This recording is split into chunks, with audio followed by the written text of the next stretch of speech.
Welcome to Meet the Press Now. I'm Monica Alba in Washington, where the Trump administration is downplaying concerns that the ceasefire between the U.S. and Iran is unraveling.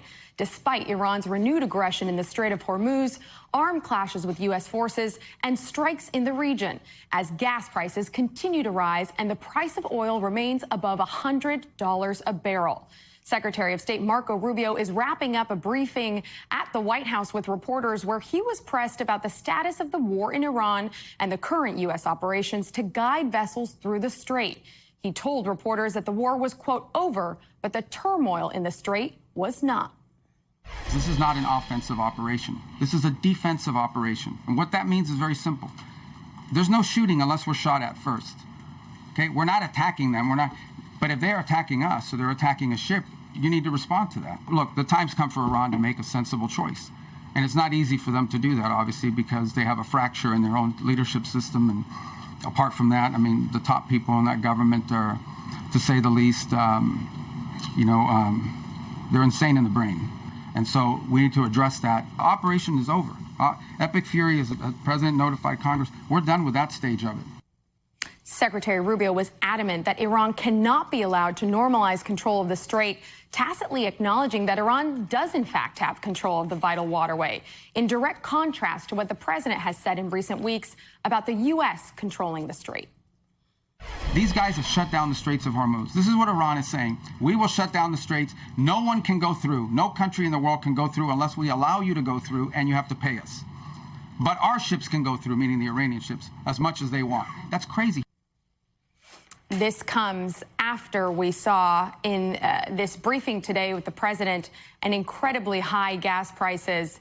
All of the news from the Secretary of Defense, Pete Hegseth, and Chairman of the Joint Chiefs of Staff, General Dan Kane, who also held a briefing today. General Kane telling reporters that since the ceasefire began, Iran has attacked U.S. forces more than 10 times, but saying those attacks are below the threshold of restarting major combat operations.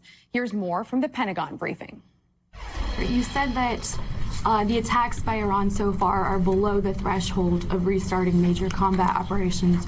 What is that threshold? The threshold of restarting is a political decision above my pay grade. What I'll say is it's low harassing fire right now. Last 24 hours or so, Iran's fired at us, we fired at Iran. Just going to ask you more directly, is the ceasefire over? No, the ceasefire is not over. Ultimately, the president's going to make a decision whether anything were to escalate into a violation of a ceasefire. And today, President Trump would not say what would constitute a violation of that ceasefire. What do they need to do to violate the ceasefire? Well, you'll find out, because I'll let you know. They know what to do, and they know what to do. They know what not to do, more importantly, actually. As you know, the blockade's been amazing. It's like a piece of steel. Nobody's going to challenge the blockade. And I think it's working out very well. They play games, but let me just tell you, they want to make a deal. And who wouldn't? When your military is totally gone, we could do anything we want to them.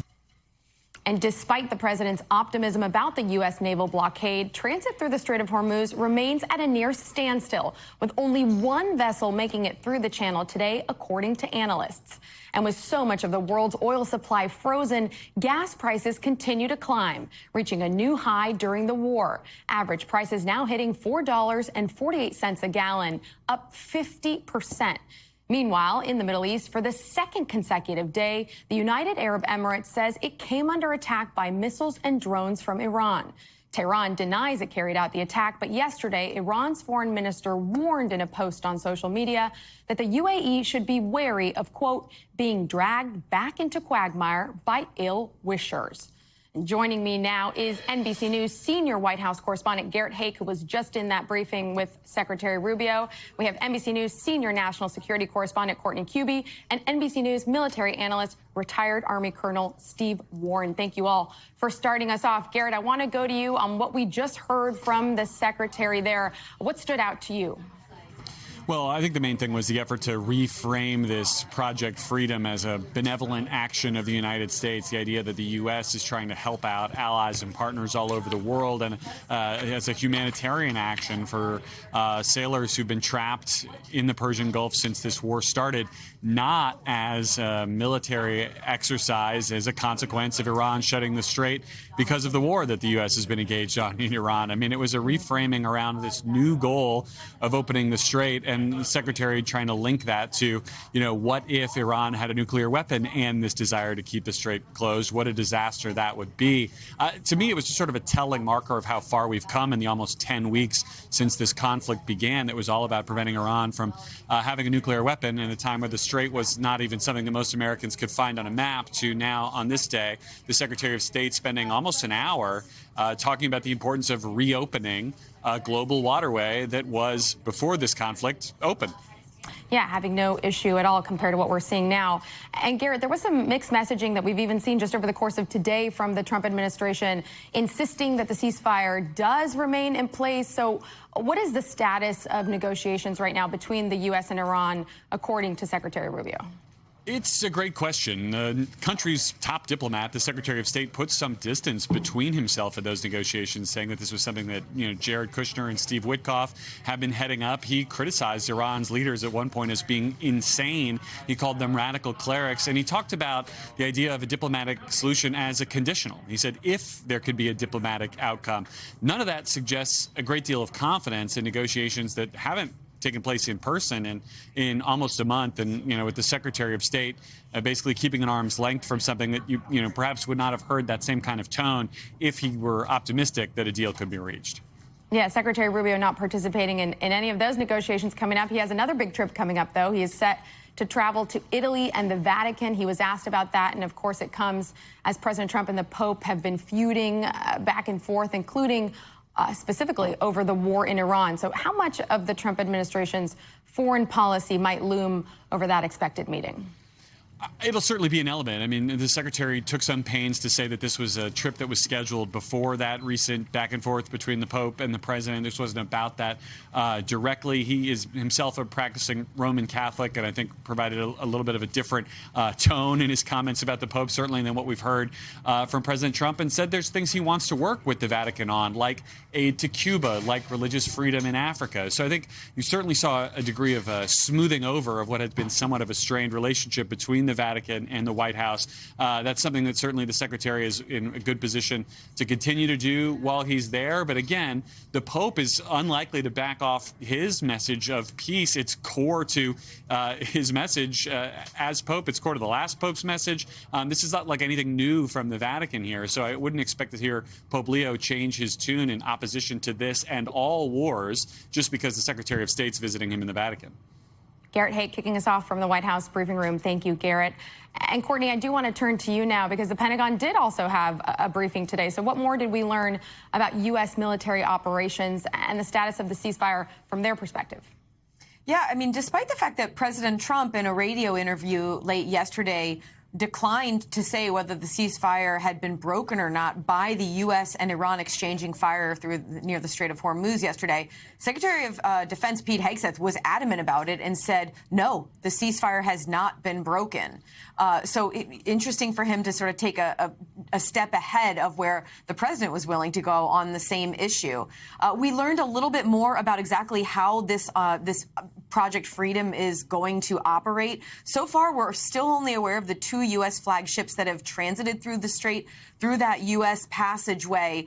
They transited through yesterday. Both were U.S. flagged. As of now, I've just checked again. We're not aware of any additional that have gone through, despite the fact that both the military and the Secretary of Defense himself said that there are dozens of countries and shipping companies that have come forward saying that they're interested in using this passageway. Iran did try to attack both of those ships using drones, missiles, and small boats, these small fast boats. The U.S. military was able to intercept the drones and the missiles and fire on those fast boats, blowing them up from attack helicopters in the air. So at this point, the big question is, what's going to happen going forward? Will additional ships come forward and use that passageway? And what will happen? Will they go through without any kind of provocations? And as we noted in the open, only one vessel was even able to transit the Strait of Hormuz today. So how is the Pentagon justifying its claim that this operation to guide vessels through the passageway is working? So they did get through, 2 of them through yesterday. So they're looking at that as a success. And I've been asking officials today, what's the latest? What's happening with more ships going through? And they say, we're working through. There's all these people who are coming forward. But we've not gotten any specifics, despite asking many times. The reporters in the briefing just there were also trying to press Secretary of State Marco Rubio about what countries have come forward and expressed any kind of interest in this as well. But he also declined to provide any kind of specifics or give any sort of scope or scale of what that might look like. And Court, we ask you this all the time, but it's so helpful to remind viewers, because as we're talking about the ceasefire still holding, just remind us, what is the current U.S. military posture right now in the region? So there's 3 separate operations there right now, or missions, really. But many of the forces there are overlapping and in some cases are really assigned to all 3 of them. So there's Operation Epic Fury, despite the fact that we are hearing from Trump administration officials that is over or terminated. In fact, the military component of that continues. The military sees that operation as being on pause right now. Next, we have this ongoing naval blockade that's been going on for several weeks. There are a number of different ships. There are dozens of U.S. military aircraft assigned to that. And then now we have this Project Freedom. What's confusing about this is these are the Pentagon has made it very clear that they see these as 3 completely separate and distinct missions or operations. But again, the ships, the aircraft, the personnel, many of them are simultaneously assigned to multiple missions at the same time. It's just a matter of which one they are actively engaging in at any given moment. That's why the situation is very confusing right now. Thank you, Courtney Kube, for breaking down the complexities of all of that. Appreciate it. And I want to continue that conversation specifically with Colonel Steve Warren, who is here on set with me. And as we did mention, General Kane said today that Iran has attacked U.S. forces 10 times, but that is below the threshold of what they would use to potentially start combat operations again. So what kind of message does that send to Iran about what it would take to violate the ceasefire? Does this mean that they can kind of test and take it further and further each time to see how far they can get? Yeah, it's interesting. The president added on top of that, didn't he, when he said the Iranians will know when it happens, right? So I think they will. The Iranians will continue to probe. They'll continue to press to try to find out where those lines are. And this is common, right? In ceasefires, often what you see is this sort of jockeying back and forth, a violation here, a violation there, but nothing that will cause the entire thing to blow up. Is it clear to you what an actual violation would look like? What do you think that threshold would be? Well, I think the threshold would be if something gets through, right? So, they fired several missiles, some drones. We managed to shoot those all down. If something gets through and does damage to an American warship, I think that'll probably flip the switch. And the Trump administration has continued to say and tout that this operation of Project Freedom has been successful so far. But one global shipping giant told NBC News that its risk assessment remains unchanged and the strait remains, as they view it, closed for transit. So is there a limit to what the military can do to reassure these shipping companies that it could be safe to go through? Yeah, I think so. What's going to happen, and this happens in every operation, it will take a little bit of time to generate the combat power, to get the systems in place, to get things sort of rocking and rolling, so to speak, right? And once that happens, I think we'll start to see confidence build. What the military has done is create this lane of sort of safe passage. Admiral Brad Cooper, the commander of CENTCOM, called it a thick layer of defense. So it's aircraft, it's ships, it's subsurface, it's everything, creating this barrier, this umbrella over the lane. Once ship captains, mariners start to feel comfortable with that, I think you'll see increased traffic through there. So, Colonel Warren, what you're describing, does that make it seem like what we're seeing now could become the status quo in the Strait of Hormuz? Is this something that U.S. military operations could continue to support for how long? It could be. And in fact, it's a strategic move, right? If we can open that strait, if this works, then the United States military can continue that blockade on Iran pretty much forever. So if this works, it'll go on until the Iranians finally collapse, I believe. It will take time. It will take energy. It will take effort. The Navy can do it. We just have to be patient. And the way that the U.S. military has been talking about Operation Epic Fury as sort of one thing that has, quote, terminated for legal purposes, but the naval blockade and what we're talking about with Project Freedom, those are happening on different tracks, right? How should people understand and separate the two? It's tricky. It's really hard sometimes to separate them out. A lot of the separation that the military and the Pentagon and the White House are doing really are for legal purposes. I think to the common bystander, looking at all of this as one big operation is perfectly reasonable. What we're trying to do is get Iran to do something. And once that happens, the whole thing will end. Colonel Warren, thank you so much for your time today. We appreciate it.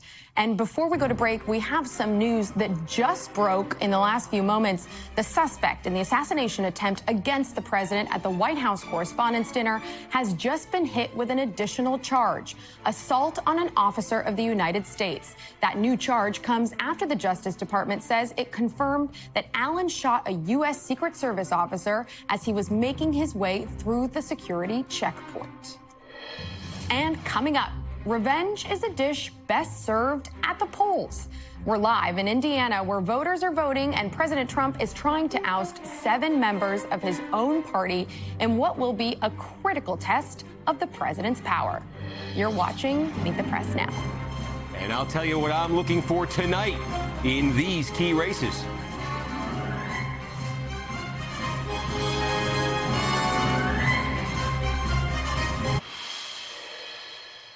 Welcome back. If it's Tuesday, voters are voting somewhere. And today, Vice President J.D. Vance is among those voters, casting a ballot in his home state of Ohio, where primaries for governor and Senate are expected to set up key races for November, as Democrats look to flip Vance's former Senate seat. Meanwhile, voting is also underway in Indiana, where state legislative races are taking center stage as President Trump and his allies have devoted serious political capital in an attempt to oust 7 of the 8 Republican state senators running for re-election who defied the president by voting against a redistricting effort in the state late last year. Joining me now from St. John, Indiana, is NBC correspondent Shaquille Brewster, and breaking things down at the big board, Chief Data Analyst Steve Kornacki. Shaq, I'll start with you on the ground there, talking to voters. What are they telling you, and is there any concern from Republicans about spending so much time trying to oust certain other Republicans?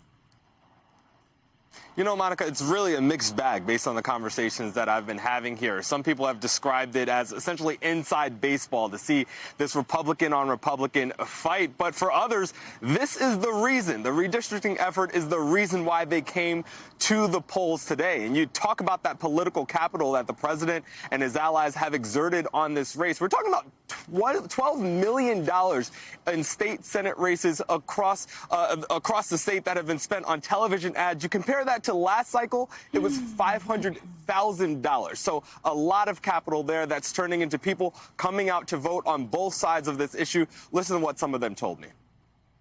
I already knew that there was going to be a candidate that would come out that would probably be supported by Trump because of the redistricting effort, and specifically because of that, I chose to vote against that candidate. You wanted to see the state redistrict its congressional lines. That's right. And my representative didn't think so. And I just came out here to show my disapproval and hopefully adjust it going forward.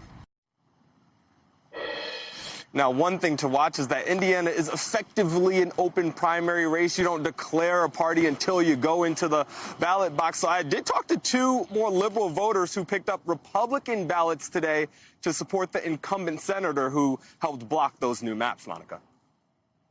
I know there has to be a method or something going on behind the lines that cannot be discussed because of the war. I have a truck over there, and it's a diesel. It used to cost me $97 to fill it up. It costs me $217 now. Oh, my God. I'm paying $5.50, $5.60 a gallon, and which is ridiculous.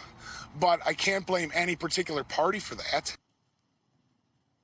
And let's clarify this here. What you just heard from those folks are people telling me the top issues that were on their mind as they were coming to the polls. They were Republican voters. They told me that they're concerned about the economy. They're concerned about gas prices. But the interesting thing, and you heard it in that sound there, is that they did not say their concern about gas prices, even though they know how much more they're paying, is swaying their votes. These are folks who are voting in a Republican primary. They're part of that base. The big question will be what that does and how those more moderate swing voters, what they end up doing once we get closer to November, Monica. Really interesting, Shaq Brewster. Thank you so much. I do want to turn to Steve Kornacki now. And so, okay, we just heard the view from voters. What are you watching for tonight in Indiana, Steve? Yeah, well, I mean, you see them right here. You actually got 8 districts on the map that we've highlighted. 7 of them are the districts Shaq is talking about, Republican state senators who voted against that mid-decade redistricting plan. The 8th is an open seat where there is a Trump-backed candidate. But I think Shaq said it there. One of the things that I'm looking at here tonight as these results start coming in, and by the way, they're going to start coming in most of these districts at 6 o'clock Eastern, early poll closing in Indiana. But it is that question of an open primary, no party registration in Indiana, and are you going to see Democrats coming into these Republican primaries for the chance to vote against Trump's candidate? This is a story that we have been telling since Trump came back to the White House. In special elections, in lower turnout elections like this, Democratic voters, a segment of the Democratic base at least, has been extremely motivated by the idea of going out to vote and registering its objection, its disapproval with Trump. They have those opportunities here in a lot of these districts tonight. This is where Shaq was. This is the district where he was just reporting from. The first district here, this is essentially the suburbs of Chicago right here. It's a swing district. Trump won it, but he won it narrowly in 2024, meaning there's a lot of Democrats in this district. If they turn out, if they take Republican ballots, that could have helped the incumbent here.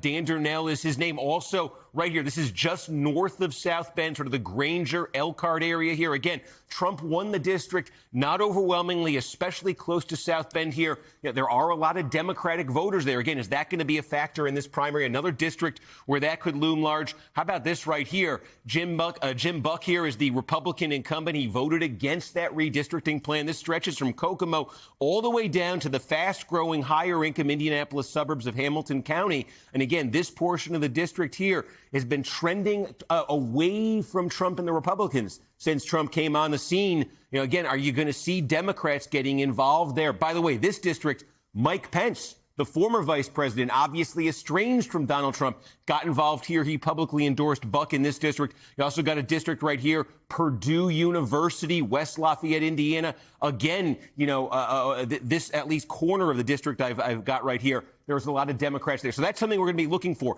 Are the Democrats a factor in this? The Democrats have certainly had no hesitation to vote in other special elections and primaries that we've been tracking for the last year plus. Is it going to be a story in this race tonight? And also, is that Trump base? I'm highlighting areas where there's Democrats here. A lot of rural, small town areas here where Trump was winning by 30, 40, 50 points in the general election in 2024. Something we haven't seen since Trump came back to the White House is that core Trump base turning out in big numbers when Trump's not on the ballot in the elections that have taken place since he came back to the White House. Does his involvement, though, his direct, unusual involvement in these races, lead to much bigger turnout in those areas? So it's sort of looking for where's the turnout coming from here? Are we seeing it surprisingly high from Democratic areas? Are we seeing it surprisingly high from rural, small-town Trump areas? Is it about the same in both? That's going to be what we're looking at as these votes start to come in. It's going to be such an interesting test of the so-called revenge tour. And, Steve, I know we're also watching a Michigan state legislature race, right, to replace now Democratic Congresswoman Kristen McDonald-Rivet's seat. What could the outcome there tell us about that? Yeah, let's head over here, sort of the mitten of Michigan here, Bay City, Saginaw. Look, this is one where if the Republicans were to win this, it would flip it. This is a state Senate seat in Michigan. It would actually move the Republicans into a tie in that chamber. Now, the Democrats would break the tie with the lieutenant governor. But this is one of those races, what I was just talking about here. This is as you said, this was a seat held by Democrats, now a special election. This is the recipe where Democrats have been running up the score since Trump came back to the White House. A special election on an odd date in the spring, not a high turnout affair. We have seen in elections like this since Trump came back to the White House just a much more motivated Democratic base than a Republican base. The Democrats have been really overperforming in elections like this. So I would certainly say you'd make the Democrat the big favorite in this just based on everything since Trump came back to the White House. Republicans would love to be able to get this win, to crow about that. But they would have to do something here in this race tonight that they really haven't done since Trump came back to the White House. Steve Kornacki, thank you for all of that. And, of course, tune in tonight for the latest edition of Steve Kornacki Cam, breaking down the latest election results as they come in. It all kicks off at 6 p.m. Eastern on NBCNews.com, a little earlier today, so mark that down. Up next, we'll turn to Florida's redistricting war after Governor Ron DeSantis signed a new map into law that could give Republicans a boost in the battle for control of Congress. A Florida House Democrat whose district is among those being targeted joins us next. Keep it here on Meet the Press Now.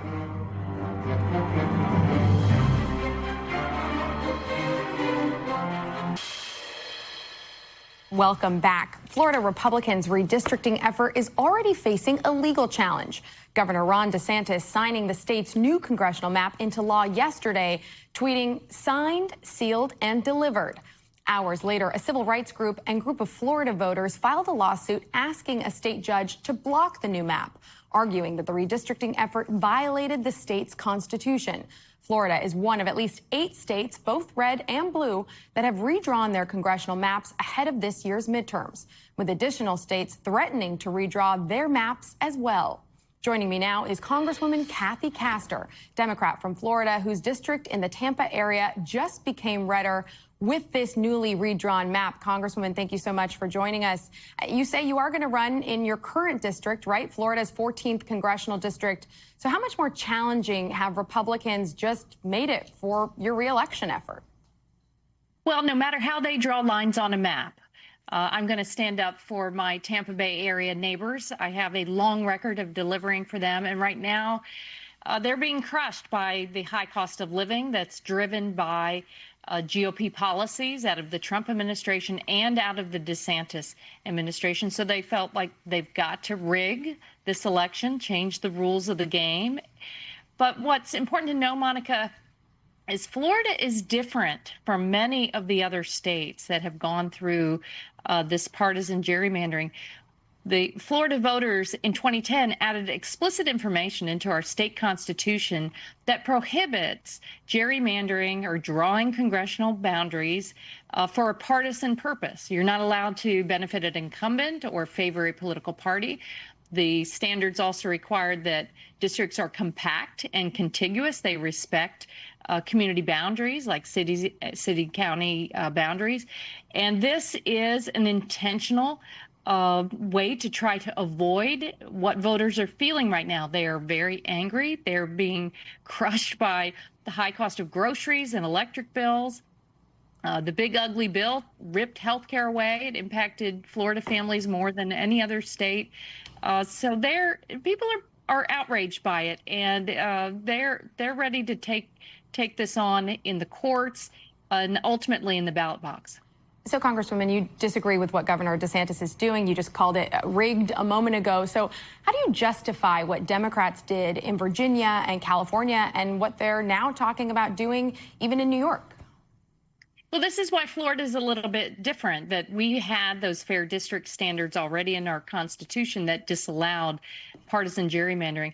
At least in California and Virginia, those states went back to the voters and asked, can we change a state constitution? Can we change the law? That was a respectful way to do it. The voters of California and Virginia said, yes, go ahead. Florida did not do that. And now this court case was filed just over the past couple of days, a couple of different groups, clearly on our state constitution. And ultimately, it will be up to the Florida Supreme Court.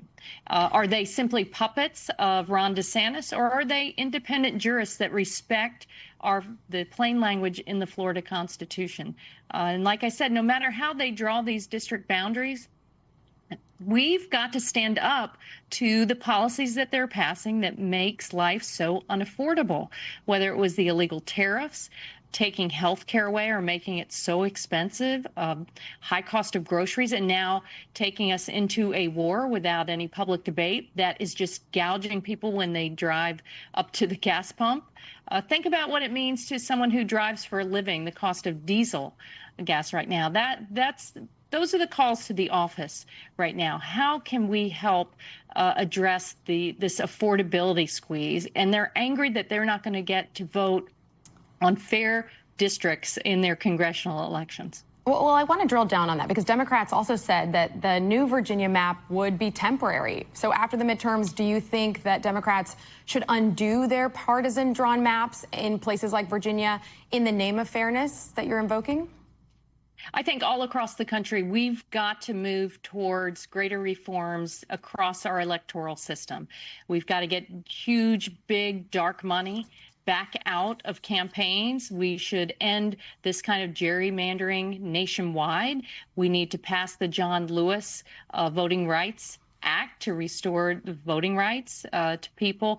We're living through a time that is not normal. This is not normal. To undermine the foundations of democracy, there are very powerful special interests that are pulling the strings in Washington, D.C., and they're doing it in Florida, too. They're trying to rig the game. They're trying to rig our democracy, and it is up to independently minded Americans all across the country. That really, at this point, doesn't matter how you're registered to vote, Democrat, Republican, or independent. Our democracy is at stake. Are we going to let these powerful special interests pull the strings and call the shots through the current GOP and Trump aligned forces? Or are we going to stand up for fair elections so that everyone's voice matters? I want to play what House Minority Leader Hakeem Jeffries had to say last month, the day after Democrats' redistricting victory in Virginia. Let's play that. Our message to Florida Republicans is F around and find out.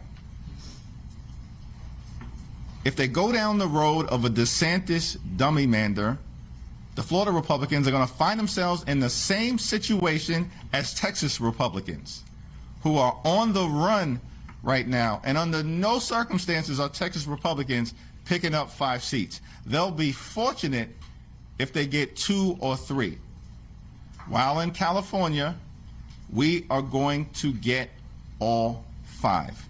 The Republicans are dummy-mandering their way into the minority before a single vote is cast, because they started this war, and we're going to finish it. So your district is now much less Democratic than it was before this new map. So do you feel that same level of confidence as Leader Jeffries that this is going to backfire on Republicans? I do think it will, yes, because like I said, it doesn't matter how you're registered to vote right now. Should we move to ballroom? People are angry. They're angry that they feel betrayed by the Trump administration, by the president. He said he was going to lower prices. He said he wasn't going to get us into foreign wars. And life is so soul-crushingly expensive, and people are going to vote their pocketbooks. And if you look at recent special elections, including a state Senate race right here in the Tampa Bay area, in a shocker, a Democrat was elected to the Florida Senate. He was outspent 10-1. More Republicans voted than Democrats in that election. But people want change, and they want people who are focused on their pocketbooks. And Congresswoman, on another topic, I want to get your reaction to this reconciliation bill that Senate Republicans unveiled late yesterday. In addition to funding for ICE and CBP, it has an extra $1 billion for security-related measures for the White House ballroom project. Realistically, is there anything that you and your fellow House Democrats can do to fight that? When I explain to my neighbors about what's going on in Washington, D.C., they can't believe it, that there are banners with the president's face on it hanging from the Department of Justice and the Department of Labor. He wants to mint gold coins with his face. He wants to build an arc to Trump. He's closed the Kennedy Center, put his name on it, and now the ballroom, and now on our passports. This is a country where the president is out of touch, and the GOP, they're out of touch. People want them solving problems, lowering the cost of living, not spending money on self-aggrandizement projects for Trump. That is not the way. We do not live in a monarchy. Listen to what King Charles said last week. So it's up to the people, ultimately, the power of the people to take back, to do a course correction so that they send to Washington, D.C. people who are going to look out for them and their bottom line. And before I let you go, I do just want to ask you about the conduct of some of your fellow House lawmakers. In the last month, we've seen 2 congressmen, Republican Tony Gonzalez and Democrat Eric Swalwell, resign amid sexual misconduct allegations, and other sitting members of Congress are facing similar misconduct claims as well. Former congressional Democrat Jackie Speier, a victim of assault while a staffer herself, is demanding bold action, telling Politico, quote, "Maybe we need to put padlocks on their zippers when they first get to Congress. I don't know, but it's got to be fixed, and we've got to do something bold." Do you agree with her? And if so, what should be done? Yes, I have great respect for my former colleague, Jackie Speier, and she already led in great reform. But I served on the ethics committee in the past. It is broken. It is a black hole. It takes entirely too long. So, yes, there needs to be a significant reform and accountability. That ethics committee works entirely too slow. It's not as transparent as it needs to be. And so I encourage everyone to demand from their elected officials, first, better behavior, honest behavior, but swift recourse for those who break the law. Congresswoman Kathy Castor, thank you so much for your time today. We appreciate it. And as we mentioned, last night, Senate Republicans unveiled their $71 billion reconciliation package, primarily aimed at funding ICE and Border Patrol without needing support from Democrats after those agencies were left out of a deal to end the Homeland Security shutdown last week. Notably, the GOP package also includes $1 billion for security-related construction for the White House ballroom, despite the president's repeated promises that the project would be entirely funded by private donations. This is being financed privately. It's a donation that's being given by companies, very rich people. We did this no charge to the taxpayer whatsoever. Not one penny is being used from the federal government. It comes as recent polling showed the ballroom is unpopular with the public, even if it's privately funded. Still, the president keeps finding ways to bring up the topic, even at events that have nothing to do with the ballroom. I didn't want to say this, but this is why we have to have all of the attributes of what we're planning at the White House. It's actually a larger room, and it's much more secure. It's drone-proof, it's bulletproof glass. We need the ballroom. I love construction. You see all those nice Caterpillars and John Deeres. We have a lot of John Deeres. That's a big dig, and we're building a ballroom. We have a lot of great service members here with us, too, in this beautiful building. Isn't it beautiful? We're adding on to the building a little bit. This is a nice full room. You know, we have a ballroom being built right now. So in about a year and a half, we'll be able to have about, I'd say, 10 times the number. Joining me now is our panel for the day. Nicholas Wu, congressional reporter for Semaphore, Democratic strategist Joel Payne, and Tiffany Smiley, founder of the Endeavor PAC. Thank you all for being here. A lot to discuss. Nicholas, I will start with you.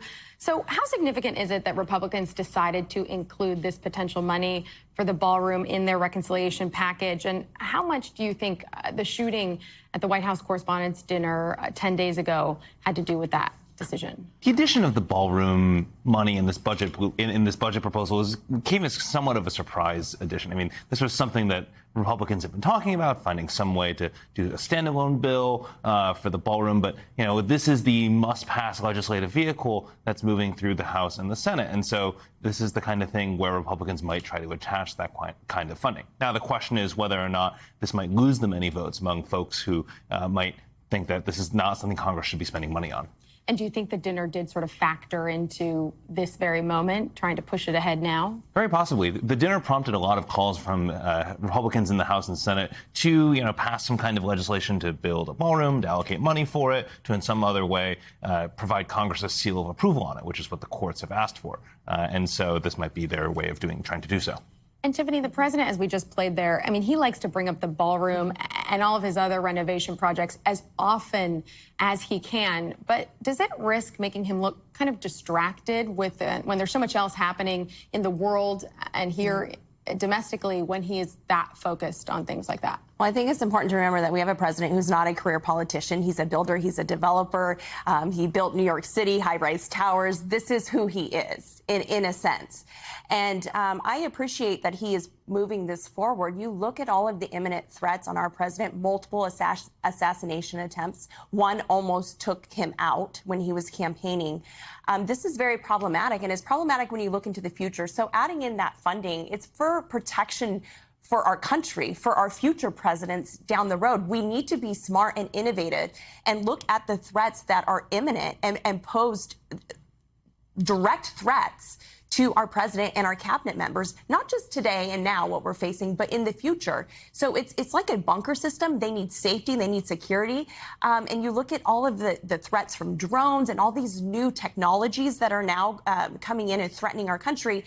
I see it as a good move for the future, for protection of future presidents in the cabinet. So you can make that national security argument, but setting that aside, is it a bad look to then put taxpayers on the hook for this? I mean, $1 billion, especially when the polling that we've been talking about, he's so underwater, specifically on this issue. Well, if it's going to protect our president and cabinet members and provide a safe place for them to have access to events and public appearances, I think it's a very smart move. And something that, again, it's not just for President Trump, it's for the future of this country, and that's what the taxpayers would be funding. And Joel, what do you think about how Democrats should be engaging on these kinds of projects? Because if they do that, do they then risk looking like they're unfocused on some of these more cost of living issues or broader affordability concerns if they're drilling down on the ballroom specifically, for instance? At its core, this is about priorities, right? The American people did not elect Donald Trump to cosplay as Bob Vila or Martha Stewart. They elected him to lower their costs, to make things easier for them, to keep the peace throughout the world. He's delivering on none of those things. He's more interested in telling college students what to study on campus, what to watch, what you can watch on late night TV. He's more interested in telling you what to think about pop culture. He is not focused on the things he was elected to do.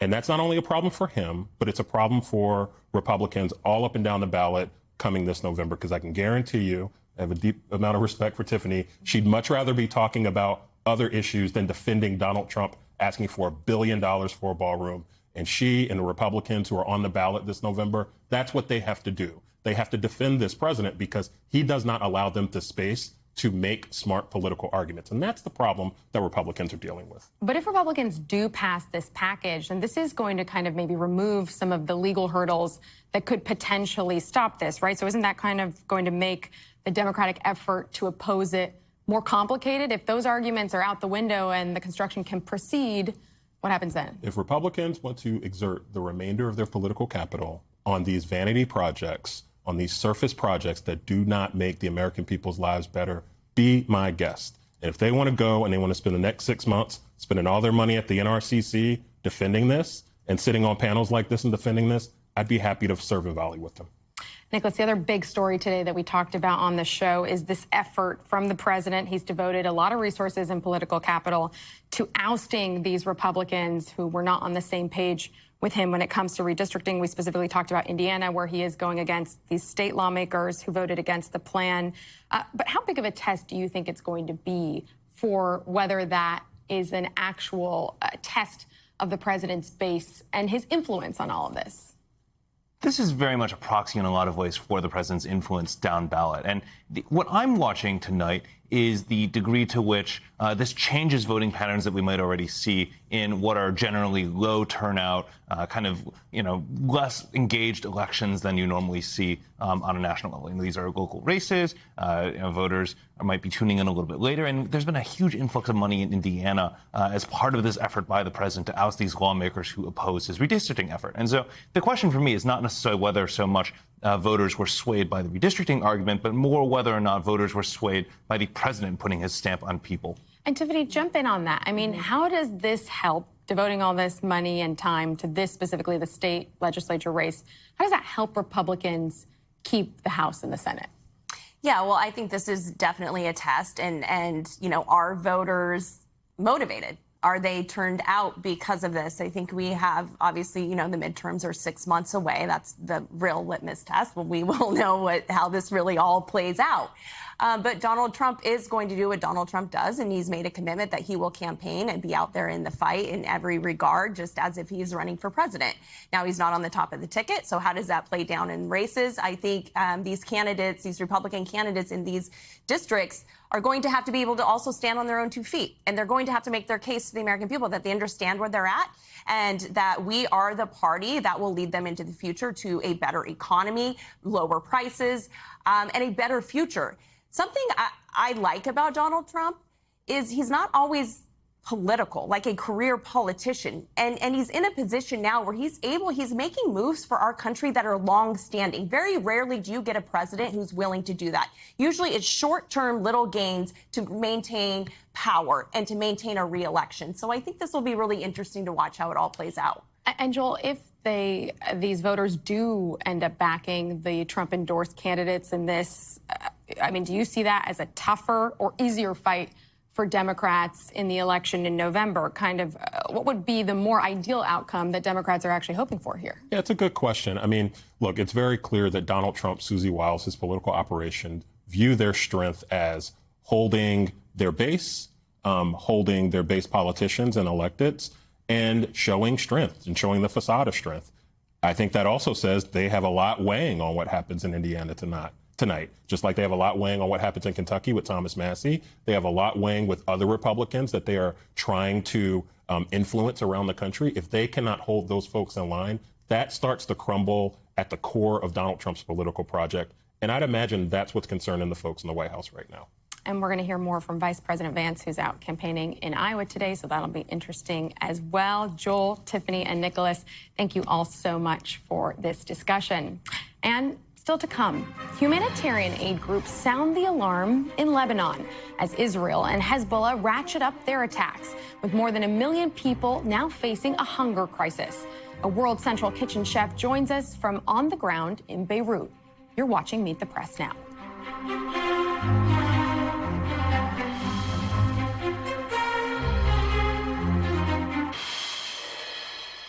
Welcome back. Fighting is intensifying between the Israeli military and Iran's proxy group Hezbollah in Lebanon, despite a ceasefire. The IDF issuing new evacuation orders for several towns and villages this week in southern Lebanon amid a recent barrage of strikes.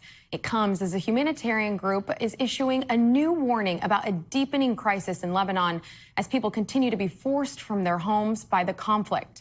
A new report from the United Nations and Lebanon's Ministry of Agriculture says more than 1.2 million people in Lebanon could face acute hunger between now and August, which is about a quarter of the people living in the country.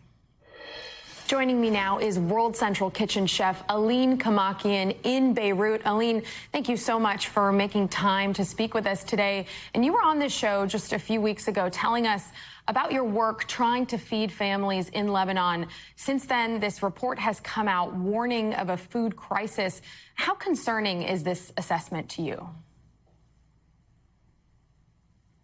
Well, it's very concerning because the amount of the people that are in the state of acute food insecurity is huge. Recent reports speak about 24% of the population. This is out of 4, and it's around 1,240,000 people that are without food. 43% of the population, of the Lebanese population, are in need of humanitarian aid. World Central Kitchen is doing an enormous job. We're preparing more and distributing more than 25,000 meals per day. But again, the need is going much faster. Now the internally displaced people has risen up to 1.3 million people, and only a few thousand, 100,000 of them are in shelters, primitive shelters. So things are getting every day worsen. You have daily still from 50 to 70 airstrike. You have new warnings, new areas that is being evacuated. Nothing is stopping them. Nothing is stopping the war of continuing, and people are getting more and more desperate. Such difficult conditions. Can you tell me more about what you have seen there on the ground? Are you noticing shortages of food, and has it been harder to access the ingredients you would need to make a basic meal? It is getting, still we can access, but it's getting much more expensive. It's getting really expensive. You have the international inflation that is affecting, and you have the Lebanese war that is affecting. So you have prices has risen up very fast. And what is the situation is that people cannot afford anymore, whether they are affected from the war or from poverty. You have both that is it's creating a huge crisis. And the UN report did talk about displacement, which you also mentioned, of people as one of the factors that's obviously contributing to this crisis. But it also mentions the conflict, which is disrupting farming and supply chains. So how much of an impact is that having?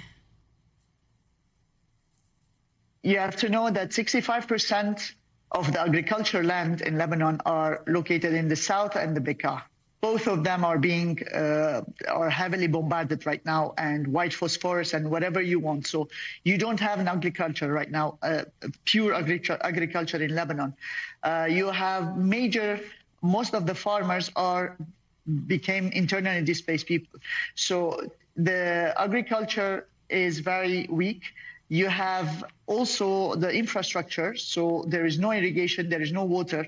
So you have this also that is affecting. So Lebanon is depending most of it, 80 to 90%, on importation. So this is what makes everything much more difficult and much more heavy to continue.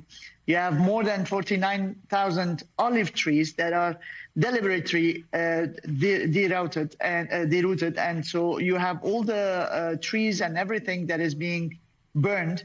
So this is also affecting a lot. In the south only, you have 40% of the farmers that they cannot arrive to their lands. And officially, there is a ceasefire in place for now between Israel and Hezbollah. But as we've mentioned and noted, the fighting does continue. So has the ceasefire helped to alleviate the humanitarian situation at all, in your view, these last few weeks? Well, the ceasefire is a complete joke.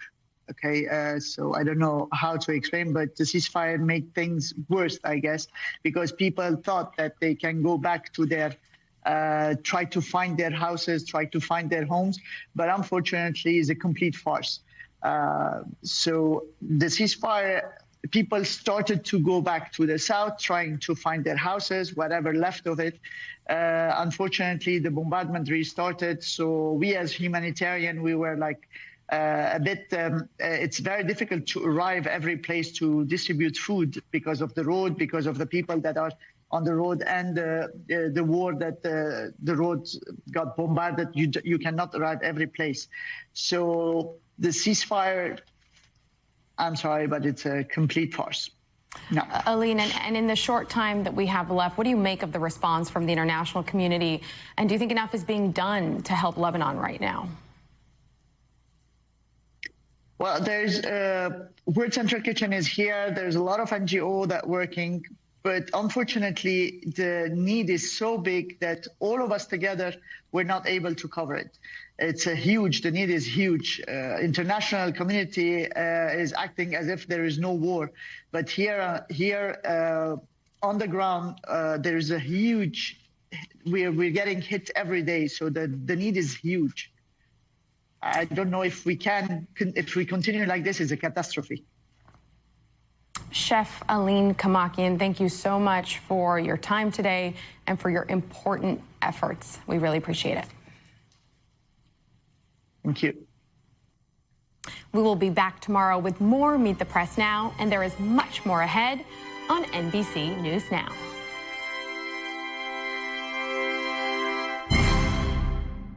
We thank you for watching, and remember, stay updated on breaking news and top stories on the NBC News app or watch live on our YouTube channel.